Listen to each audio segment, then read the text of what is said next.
अभी कितना तो हर घर में हो कि धान कूटे लायक होगी ना नया नया तू बड़ा या बबुआ नया काम हो रहा है अरे भाई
मना करिए इनका नजरिया पर से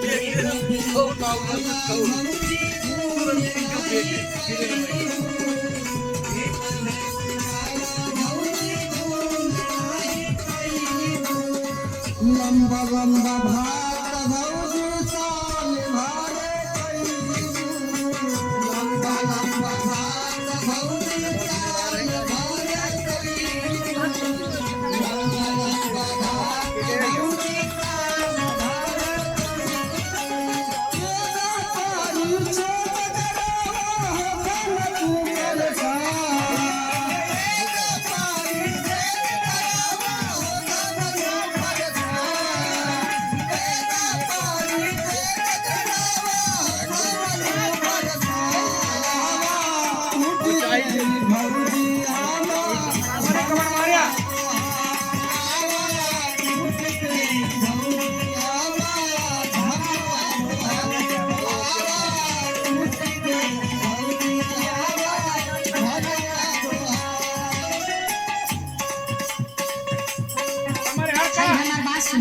तोहरे ऊपर तो तनको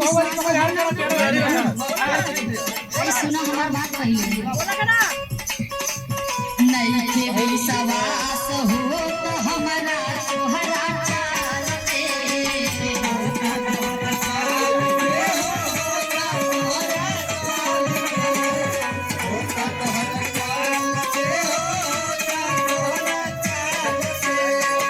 हमके फुसलावा माटी चरण चहकन पात पे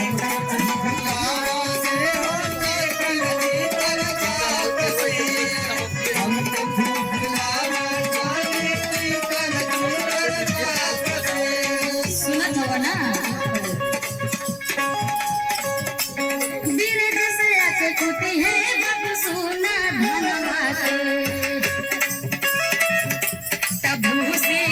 छूटी नाही कहसे काई देव पारसान भूसी छूटी नाही कहसे काई देव पारसान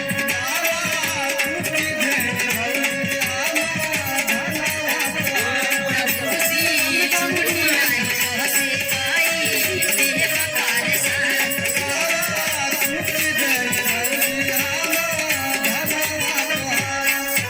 रहे दत्त कूटे के हम बिरजेश जी से कुटवा लिए क्या कुटावा